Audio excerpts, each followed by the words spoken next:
Good morning. Good morning. How are you? Doing well. How are you? I'm doing well, doing well.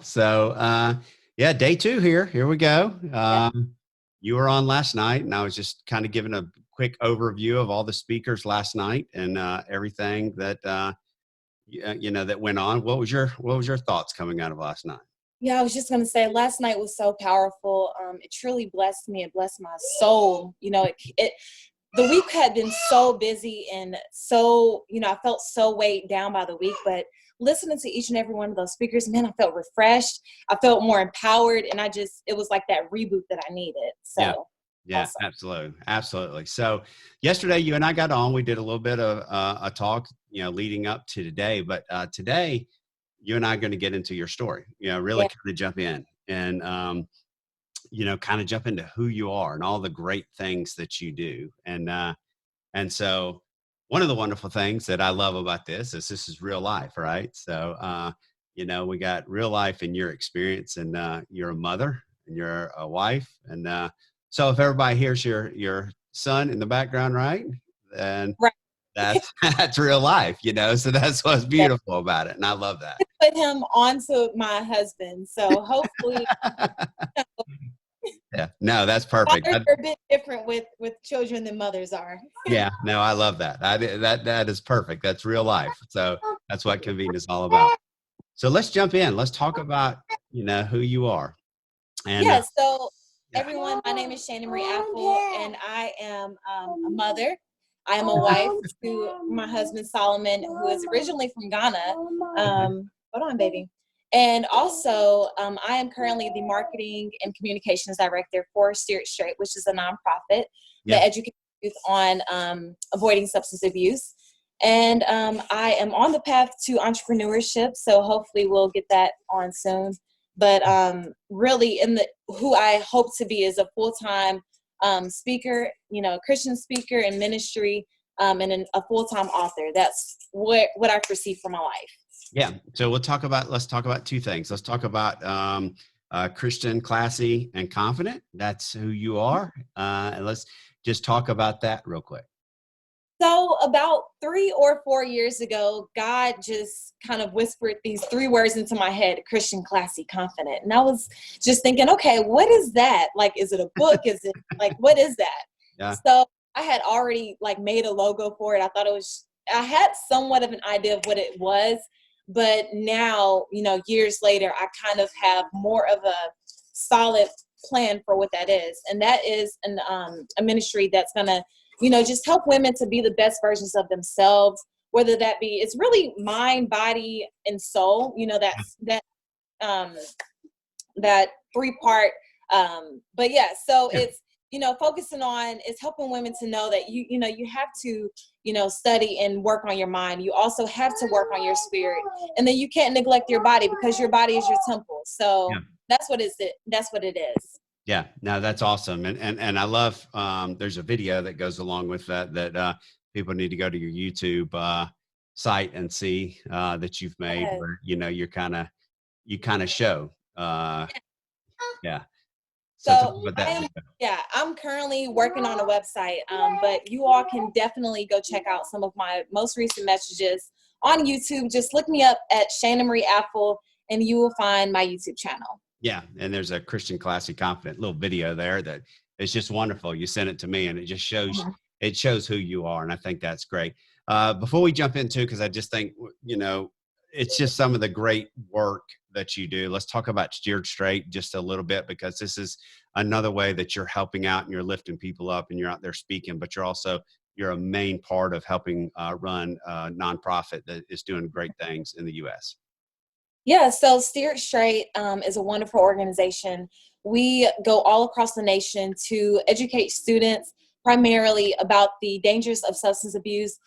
Our mission is that if we educate them with the knowledge, that they will be empowered to make the right decisions when they're faced with those times where they may be peer pressured into wanting to do drugs, or offered drugs, or when they just find themselves in a situation when they're in a bullying situation and they don't know what to do. How do you kind of navigate out of that? So we educate them on those types of topics so that they can make the right decisions when they're faced with those challenges. We also do a lot of work within the law enforcement. We go into jails and prisons, and we host seminars specifically for reentry to society. And we also have another arm of Steer It Straight, which is facing addiction, which is pretty much our spiritual aspect of, drug and alcohol deliverance. Yeah. Yeah. So that's really cool. So, but, so you were, you're an athlete, right? Mm-hmm. So talk Yep. a little bit about that, because we're going to get into, some of the backstory now. So just Yeah. talk about being an athlete and, almost how it went for you, or how it went and then almost went. So. Right. So, I started running. I've really ran track all of my life, as far as I can remember, even from elementary school. But my track career and my track life really started when I was in the 5th or 6th grade. So I have over 10 plus years of running track.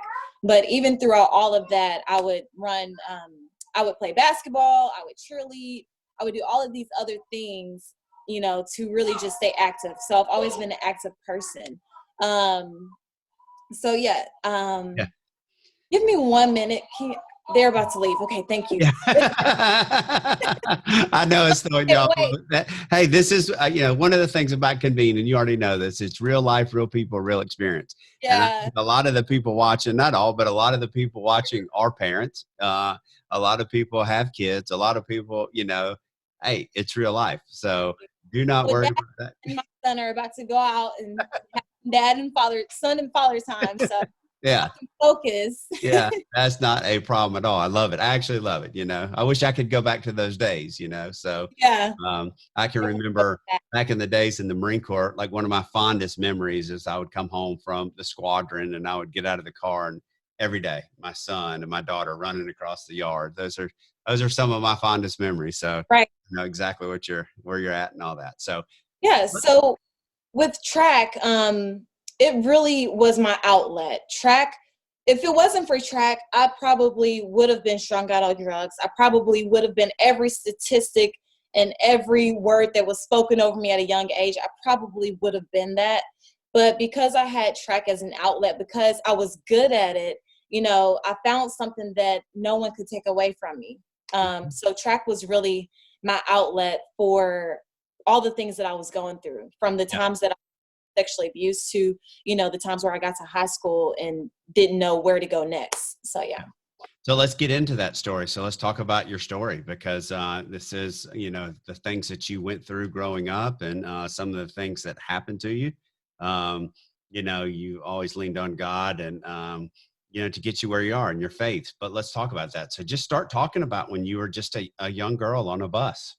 Yeah. So we grew up in East Nashville. That's the first memory that I have, living out in East Nashville.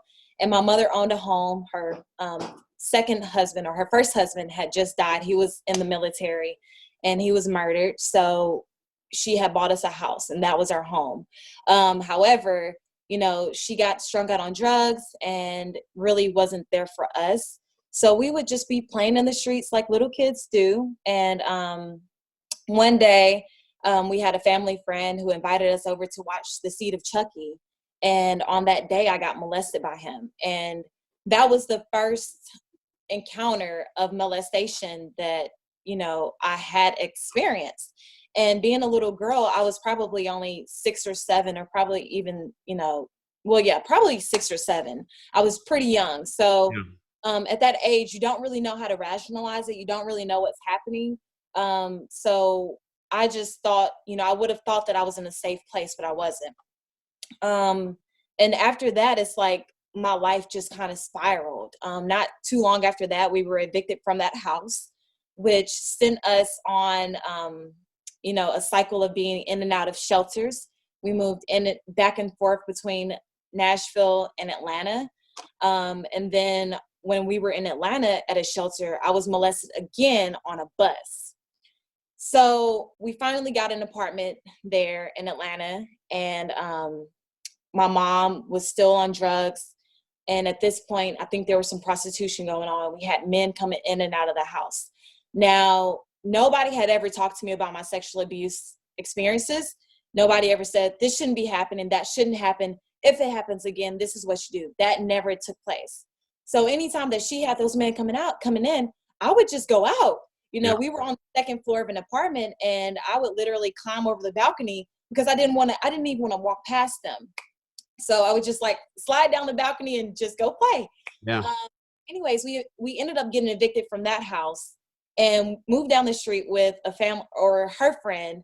And my sister, eventually, my oldest sister, came and got all three of us, my brother, my sister, and myself, and moved us back to Tennessee. So eventually my sister put us out. She said that we were causing too much trouble, but at the end of the day, I think she just had too many people on her hands. She had her own two children plus three of us. And because my sister, Brittany, was the one that her father had passed away, she was still having money coming in from her father's death since he was in the military. So we were really dead weight to her, me and my brother. Yeah. So I just remember standing outside as a little kid, my brother and I standing outside of my sister's house crying and trying to call whoever we could to come and get us so we could find a place to stay, because she literally just kicked us out. Yeah. So my grandparents on my dad's side, they took us in, and they were very upfront. They said, if you get in any trouble, if you cause any problems, you're going to have to leave. So I did my best to try to stay out of trouble, because I didn't want to leave. I had already been moving all this, all around. So I didn't want to leave. I wanted stability. I wanted to just stay in one place. But my brother, on the other hand, at that point, he was just in so much trouble that, he was just expressing it through what he was, through what he was doing. So we were staying there for a little while. We would go visit my dad, who lived right down the street with his girlfriend at the time, and they had kids of their own together. So I think that the sexual abuse with him actually started there, and I just didn't realize it until he actually moved in they split, and then he moved in with my grandparents and I. And that's when it really just started. And I don't know how long it really was. It could have been 6 months. It could have been a year, but it felt like forever. Yeah. And throughout those times, I would sit there and I would read my Bible. I would pray, because one thing that my mom did give us when we were in Atlanta, she gave us a foundation of Christ. And that was through reading our Bibles. She would wake us up at 5 o'clock in the morning. I was like, look, like, I've never been a morning person. But, as a little kid, it's just like, look, don't I deserve to sleep? Like, but she would wake us up really early in the morning, and we would pray and we would read our Bible as a family. So even though she was on drugs at that time, she still was able to instill that into us. And that was the most important thing that she could have ever given me. And, so I'm thankful for my mom 100%, regardless of our story and our past, our history. But anyway, so I would be in my room at my grandparents' house, and I would be reading my Bible, and I know that I was younger than 10 years old, because for some reason my 10th birthday always stands out to me. And it could be because I think that was about the time that I had exposed what was happening to me with my father. So I know that all of these events were before my 10th birthday. Kind of how I always time mark it. But, just being in my room and having that, I would read Proverbs and Psalms. And those were, the two primary books that kind of carried me through all of that. Yeah. But, the sexual abuse, I never felt protected. So that kind of it just broke all levels of trust, So, and being a person, when you just want to feel protected by those you love the most, it hurt, because it's like, who can I run to? Who can I trust? If I can't trust my family, then who can I trust? Yeah. And we talked about the other day, you actually went to your family multiple times, and it was nothing really ever came out of it in multiple situations, almost like, nobody listened. And right, exactly. As a young girl, that had to have been extremely hard. Like, man, who can I trust? Who can I turn to if I can't turn to my family? It's like you're a shadow, It's like your pain, your hurt, what you're going through, and how this is affecting you really doesn't matter. And really, I didn't see the collateral damage right, right at that time. I didn't see it. And it really wasn't until I got with my grandfather when, he pretty much, my other grandparents on my mom's side, because I ended up leaving my grandparents on my dad's side. So Yeah. now my mom's parents, and, he's telling me, oh, you're going to be, and I know that he didn't mean this. So let me just go ahead and put that out there. Yeah. He's old school. So that was his way of saying, like, don't do this, but Yeah. he didn't know how to communicate that. So Absolutely. his way of encouraging me was, saying, I feel like he felt as a failure as a father to his own kids because of what my mom was. And he was trying to, steer me away from that. Yeah. But the way he did it was more damaging than it was helpful because, it really drove me away from him. And that was probably the best place for me was at Yeah. his house. But, he was so strict. He was very strict. But he would tell me, oh, you're going to be just like your mom. You're going to be just like your sisters who both were, got pregnant at an early age. Yeah. And then you're going to be strung out on drugs. He was just telling me all of these things that I was going to be.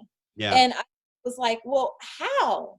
I'm a straight A, B student. I'm an honor roll student. Yeah. The teachers, the principals, they all love me. I'm always doing this. I'm always doing that. So I equated my, success in school to my future of where I was going. So Yeah. I don't know if he saw something different or what, but, it was just very hurtful. And at some point, I think that started to show up in my body physically because I would get these super strong stomach pains where I couldn't even walk back to my room. Yeah. And I remember when I was at his house, I didn't start crying in the shower until until he started to tell me what I was going to be that didn't align with who I was trying to be. Yeah. And be in the shower and I would just feel so shameful and I would scrub my body and I would just cry and I would just be in so much pain and so much anger and so much just fury. Yeah. Like, why? But, God's grace and mercy. Yeah. So, but I got out. I never told my grandfather. And it really wasn't until like this year when I just kind of told him like, Granddad, I was abused as a kid. Right. And he, like, the look on his face was just like, whoa, like, wait, I never knew. Yeah. I didn't tell my mother until later in my story when I left my grandfather's house, went to my sister's house. That didn't last too long. So I went to live with one of my coaches, and another coach who were both females offered me another, a place to stay with her and her husband. And I was like, this may be actually better for me because I won't have to sleep on the couch. And I didn't have a problem sleeping on the couch. It was a safe environment. But, they offered me a bed and a room. So, and I was pretty close to them from my middle school days. Now I was in high school. And so I took the opportunity to go stay with them. And I had a father figure in my life at that point who taught me like, okay, well, boys will take advantage of you and boys will do this. He had those father-daughter conversations with me. And that's what I needed.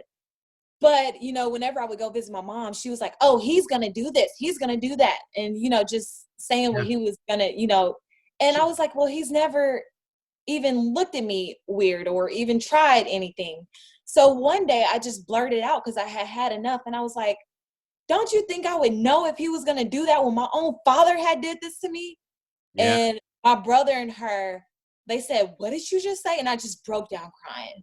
I just going to get emotional even thinking about that day. I can only imagine. Because up until that point, I was carrying that secret with me. And the only people that knew were the people that didn't protect me in the first place. Yeah. So when I finally I was visiting my mom and my brother because I wasn't staying with them clearly, but when she kept on saying that, I just had enough. And I was like, look, your own spouse, because they were married, had molested me for years. Like things that should never happen to a kid or a little girl should never be doing was happening to me. And my brother got so angry. He was just like, I'm going to kill him. And it was just a really emotional day. Yeah, but my story is more so a story of finding purpose through my pain and triumphing that tragedy. Yeah. So, my life wasn't perfect, but I did have people throughout my journey that kind of just helped me to, make sure that I didn't fall off on the wayside. Because with my past, there's every reason that I should have been out prostituting. I should have been strung out on drugs. I had every reason. Yeah. It was all lined up perfectly for me to go that Yeah. route. Yeah. But some reason, and it's God's protection. And I literally, sometimes I cry about it because I'm like, Lord, I have no idea what you protected me through when I was going through that season. I have no idea. Yeah. Yeah. I mean, you were a girl on one side who had all these horrible things going on in your life. You had all these, things happening that were so bad, but then you had all these positive things where, AB student, we talked about the other day, Shaina broke the 400 record again. Shaina broke the 400 record. Oh, Always on the those are glory announcement. days. Yeah. So I know the audience doesn't know this, but because I haven't mentioned it, but yeah, so when I was in middle school and in high school as well, like I was one of the top runners here in Tennessee. So especially in middle school, I was constantly breaking my own records. And on the announcements, they would say, "Oh, and now we have announcements for what's happened. Shayna Johnson broke her 400 record. She broke her 200 record. She broke her one." And everybody, I was like, do we have to know like every Yeah. time that you break a record? Like, isn't that expected? Yeah. And with track, it could be like a millisecond, that Yeah. makes a record. So Yeah. But still, that's so cool that, you had all this stuff going, but you were able to kind of have faith and trust in God and really compartmentalize, that's not, and compartmentalize and do the things that you were doing in school, making a difference, with your grades, with your, mhm. running track, your cheerleading, your basketball. You stayed focused, and that might have been maybe your coping mechanism, like you said earlier. That's where you put your focus to It was. get out of it. Because even at an early age, especially when those 7th and 8th grade years were key for my story. They were key because I was a leader in the school. I was constantly, if they needed a student to speak, the microphone was coming to me. I was the captain of the cheerleader team, captain of the basketball team, captain of the track team. And I think I just had established that trust with not only, my coaches, but also my teachers. Yeah.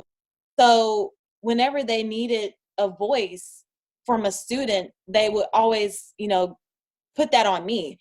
And I always look back on that now to say, okay, God, you showed me my purpose in my past. You kind of are sprinkling in my future in those times, right? Back then, Yeah. my future was already sprinkled in. He was already putting me on the path for where he wanted me to go. Yeah. So Yeah, you talked to earlier the other day too about just being a leader, and how that made such a difference when it became, obviously being the captain, but just mhm, your influence over, the girls track team or yeah, even the boys track team. People would yeah, listen to you. So you've always had this thing where people will listen to you when you right. talk. So talk about that a little bit. Yeah, so especially when I was in high school, I think I was a little bit more verbal because, in my middle school days, I was probably the best runner on the team. Mhm. But when I got to high school, I was actually on a team with other really good runners. So it wasn't just me, anymore. So I always tried to push, everyone because being one of the fastest girls in the state, I wanted, and on a team where we had other girls who were fast, our relay team, hands down, was a beast. Yeah. So Yeah. I always wanted to just push them whenever, they were complaining or, feeling like they couldn't do more than what they could. But with the guys, I felt that they always listened. They appreciated my toughness. They appreciated me just telling it straight, straight up and Yeah. straight how it should have been told. But with the females, it was kind of more silent, but I had coaches who reminded me that, Shaina, you make an impact Yeah. bigger than you know. Yeah. You may not see it, but you make a big impact. And, and I think for the most part, the girls didn't never say it. But when we got out of school, a lot of them did say, "Oh, girl, like you really helped me back then." And, even now. So to really just be able to make that impact, it was important to me because, I wanted to help other people to be their best selves, and then me being able to show like, okay, I'm not just talking it, like I'm actually doing it, Yeah. I'm not out here winning first place and runner up and winning city and, you know, runner up in state, you know, for no reason. I was Yeah. a 7th state champion and or a state medalist and what, a 10-time All-American, I think. Yeah. It's on one of those plaques. They got it made for me so I can. That's awesome. But yeah, I mean, that doesn't come easy. Yeah, talent was a part of it. God gave me the talent to run. He gave me the skill to be athletic, but I had to work for it. I had to work for everything that I needed. And by the time I was a junior or senior in high school, I was waking up at 3 o'clock in the morning just to get to Antioch because I didn't want to transfer schools. So I was catching 3 different buses to get to school. And it was primarily so that I could stay with my team. Yeah. You know, I was featured in a newspaper article because a race had got impeded. And instead of me just saying, I'm not rerunning that relay, I chose to rerun the relay. And then right after that, go run my 800-meter dash. Yeah. And I was set to be second in the state. I had the second fastest time in the state for the 800-meter dash. So my ticket to state championships was already set. But because I reran that race, we made it to state on our relay team, but I had no energy for the 800. I was dead after that. But, you know, it was that leadership, you know, and my coaches saw it. So. Yeah, that had to be heartbreaking, but still at the same time, you did amazing things. Yeah. Yeah. Wow, that's interesting. Yeah, you talked the other day too. You talked about being, you know, a tomboy or being, but you had, I thought this was funny. So talk about that. Yeah. So your 3 different personalities, really, not really, but I'm telling you, it was funny. no, it really is. It must be 3 different personalities because even friends, they're like, Shaina, like, which one am I getting today? I'm like, don't play with me. Yeah. Make me feel a little crazy. I'm not crazy, but I do have multiple aspects and, you know, I say functions of myself because I did have that tomboy personality where I was always at the lunch tables with the guys and we're, you know, sitting there beating on the table and rapping. And I'm just like, I suck at this. And I don't know how I ever thought but you know, I'm talking trash with them. I couldn't do that with most of my female friends. Yeah. And it was a blessing and a curse because I know how to relate to both men and women. But, you know, at the same time, I should have had more female friends so I could know how to relate more to females. But I'm learning that now through Christian Classy Confident. And that's really the reason why I limited that ministry to women was because I want to connect with women on a more deeper level. You know, I've had my fun times with the boys. Well, listen, you were listening last night with Jason Oliver. We were talking about, you know, why men need to connect, you know, how it's so important. But the flip side of that is women need to connect just as much. Exactly. And when you all were having that conversation, that's exactly what went through my mind. I remember not too long ago when we were going to a church here in Tennessee and they had a men's group and I encouraged my husband to be a part of it. And so he went on a men's trip with them. He didn't know anyone. So I'm sure he was like super scared because he didn't know anyone. Yeah. But came back, he was like, man, that was so much fun. Yeah. And, you know, the impact that it made on him, it was really miraculous because men need men, women need women.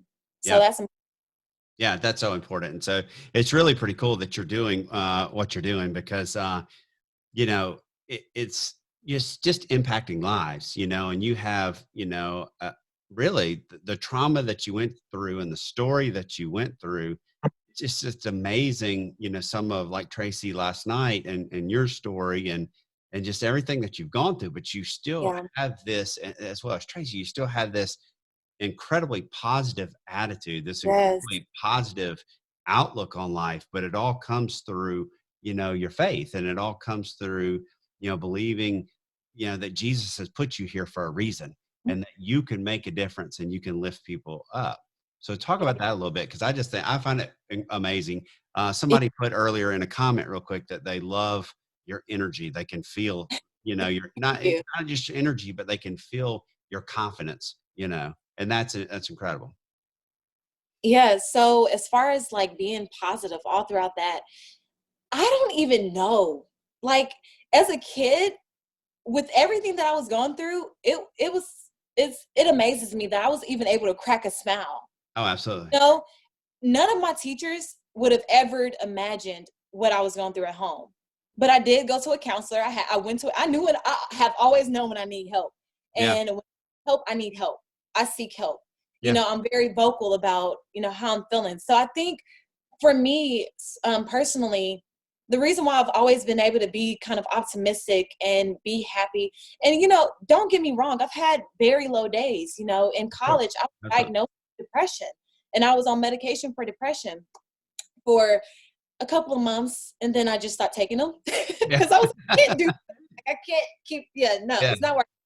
So anyway, but it really amazes me that God created me as this person to be able to be happy through the pain and through the lowest, you know, moments.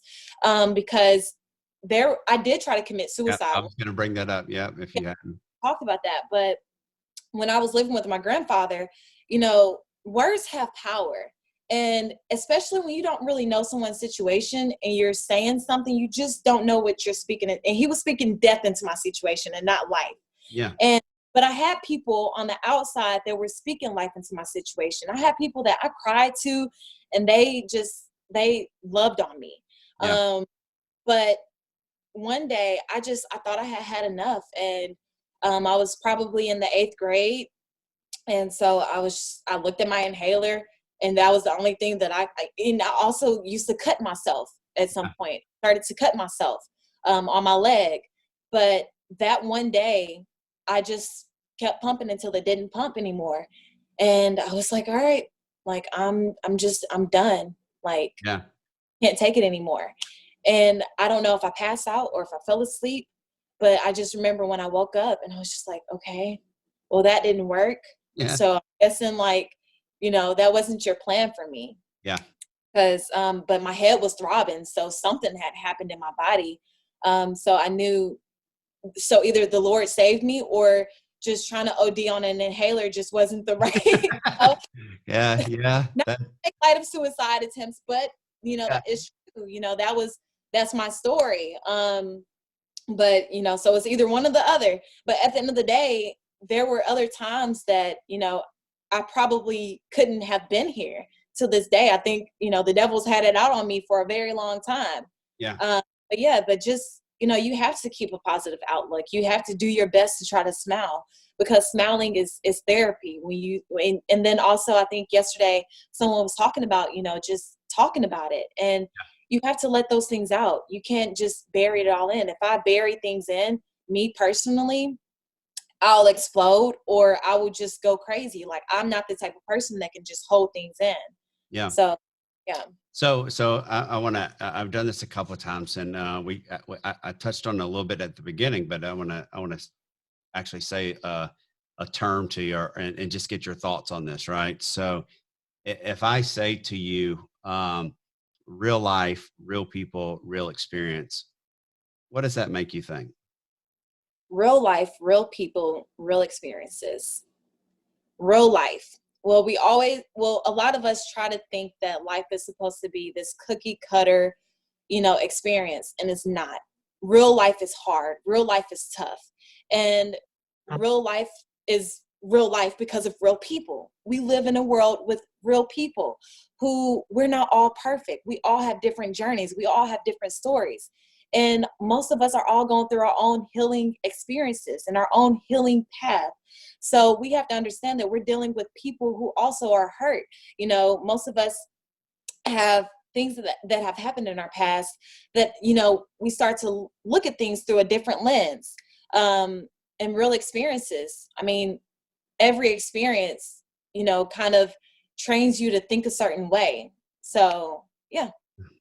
Well, that's the tagline of Convene. That's why I wanted to ask you, because I think you're spot on with that. Is because, your story is one that was hard, but we all have a story, and we all intersect in our stories, right? We Exactly. all have ups and downs in lives, and that is so true. It's not all the negative, right? And we've talked a lot about the negative, but there's also a tremendous amount of positive that has gone on for you, and we Yeah. touched on that, some of that as well. Um, but we live through experience and we learn through experience. So by you sharing your life experience, you are going to impact and help so many people, so many young women and older women for that fact, because I guarantee you, if you put it out there, you are not the only one who has gone through what you've gone through. There's Exactly. a lot of women who have gone through what you've gone through. And there's a lot of women who probably just keep that right here Yeah. inside. And they have Yeah. never come out and they have never talked about it. And that goes back to Tracy yesterday. Tracy, when we talked is, share your dirt. Is that, so others don't hurt. It's because Right. letting people know, hey, you're not alone. I've been Hmm. here. I've done that. But I always, I love music, right? So I don't know why this popped in my head. It's going to be really odd me saying this because I do have a 16-year-old daughter, but Selena Gomez's song, "Look at Me Now." That kind of what it makes me think of, right? Is Yeah. that look at you now, and look at all the great things that you are doing.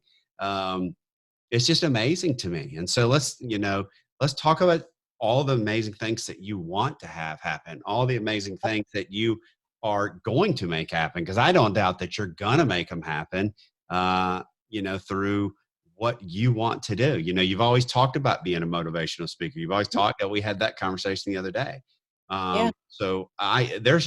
When talking to you, there's not a doubt in my mind that all of these things and all of your dreams are going to happen because you can make a difference in people's lives. Right. Yeah, and it's so powerful that you bring that up, as far as, the fact that we all share a lot of similar experiences. Mhm. Because when I first started out with Christian Classic Confident, I kind of didn't want to share what I had been through. I just kind of wanted to touch on it a little bit. But one of my best childhood friends, who I've known since one of the track teams that I first started running on, we've really come to this point of our friendship where she has grown spiritually, I've grown spiritually, and she was just like, sis, you got to tell your story. And I'm like, I don't know if the world is ready for that. I don't know if I'm ready for that. But listen to Tracy and everyone else who's just kind of like so bold. And lately I have been a little bit more open. I just did a message called Heart Issues where I did share a lot of this. But and it is so important to share your dirt so others don't hurt. Yeah. And that's exactly what it does, because we need to know that, okay, I'm not the only one that's went through this. And if they can get over this hump, if they can overcome this, then I can overcome it too. And it's so important for men to have a lot of men role models, and for women to have women role models. I know the other day when I told you that my sophomore year in college, and I knew that I wanted to be a motivational speaker after reading Yeah. Brian Shee's book, I had all these male role models. Like, Yeah. no one that I told you about was a female. Yeah. Yeah. And name off some female role models that I just admire and adore, and who I call my virtual mentors, because if you read a book, they are mentoring you. Yeah. There's so much. I can get all into books, but anyways, Yeah. but yeah, so as far as like where I am now, I'm in a decent place, but where I want to be and my goals in life, like I said, I really want to be full-time in ministry. That is my heart's desire. I want to wake up and read my Bible and study so that I can feed others the word of God, and from a really deep place. But I also want to write books. I want to be a best-selling author, numbers and numbers and numbers and numbers over. I Yeah. want to write books. I've always loved to write books. That was another outlet for me all throughout my life. I just wrote it in a diary. So, and besides that, my YouTube channel allows me to kind of get in front of a Yeah. camera. I love that part of my life. You had the perfect personality for it. Somebody just said that. I mean, your confidence just shows, and that's just an incredible thing. And you have a great smile, and it's just incredible what you do. So yeah, I keep talking, but I just wanted to throw that out there because somebody had just made that, loving your boldness and conviction to Christ. Somebody said she's going to, our Boo from last night said she's going to set so many people free. It's not Amen. even funny, so excited for her. So, your women speakers right here are rallying around you. Beautiful. Eva says, beautiful smile. Jason says, consistent theme is impact, so, yeah, it shines. It shines through you. And I think that that's incredible that Jesus, we talked about this the other day, right? We Hmm. talked about, just Jesus, how, at first, and I was the same way. Like, I was like, well, who am I? Who am I to go Yeah. back and get my master's degree in Christian counseling? Who do I think I am that I Yeah. can go and be a Christian counselor? Right. Hmm. I mean, it was, Yep. it was something that I struggled with for a while. Like, I would start, I would stop, and I would say, who am I? And then the story is I took 2 classes, and then I was at my job flying for air medical, and Lisa, this flight nurse, walked in. She's like, what are you doing? And I said, well, I'm getting ready to drop the next 2 classes. And she goes, no, you're not. Just take 2 more. And it Yes. was because I was doubting, it was because I was like, who am I? How am I to think that I can go out and help people? Well, I Right. took 2 more, and then she would always walk in every time I'd work with her, and she goes, just take 2 more. Just take 2 more. Yeah. And guess what? The next thing you know, I'm finished with my degree, my Exactly. master's degree. And so, but it's kind of the same thing, right? You talked about being a motivational speaker, but what kind of motivational speaker? Just a regular motivational speaker. Yeah. Um, But that's what I you said the other day, but you were like, you kept oh, getting yep, pulled I'm back in this that. direction. Yeah. Yeah. Yep. I God, because I said, Lord, I want to motivate people. After reading Brian Tracy's book, I went and looked up Miles Monroe, John Maxwell, just all these other incredible speakers, Napoleon Hill. And I was like, this is what I want to do. This is what I'm called to do. This is what I'm going to do. You know what, Lord, I'm always going to read my Bible, but I don't want to be a preacher. I don't want to be that preachy type. That's not really for me. Yeah. But and being an athlete, I had always motivated my teammates. So once that kind of just like clicked and my mind shifted, and I was like, people do this for a living. This was what I want to do. Yeah. But God he kind of stopped me in my tracks, and he was like, Shaina, I love you, girl, but I need you to not leave me out of it. And I was like, Lord, I'm not leaving you out of it, because at the end of the day, I'm a Christian. So all of my messages are like underlined, it's that underlying message. He was like, no, I need to be first and foremost in your life. If you're not speaking for me, then who are you speaking for? Yeah. And I was, oh God, like, can you leave me alone? Yeah. Yeah. But I have this amazing relationship with the Holy Spirit and with God. So it's just, he really placed it on my heart to know that if I'm not doing what I'm doing for him, and I'm doing it specifically for myself, and it is not apparent that I'm doing it for him, then I'm doing it for my own glory. Yeah. And that takes prayer to kind of humble yourself. And he told me that my sophomore year in college, and I didn't start really pursuing my career in speaking until really this year or late last year, somewhere in between that. I did go speak at a few high schools that I had went to. But other than that, I think God had to really get me in the place where I was ready, where Yeah. I said, all right, Lord, you know what? I'm ready to proclaim your name. I'm ready to proclaim your gospel, and I'm not ashamed of it. I Yeah. don't care if it turns people off. I don't care if people don't want to listen to the message. Who's for the message is for the message. Who needs to be blessed by the message is going to be blessed. Who needs to be healed, delivered, or whatever you're going to work through me, they're going to receive what you have, for them through me, and through the message and the ministry that you're birthing through me. But like you, I was just like, yeah, I'm not qualified for this job.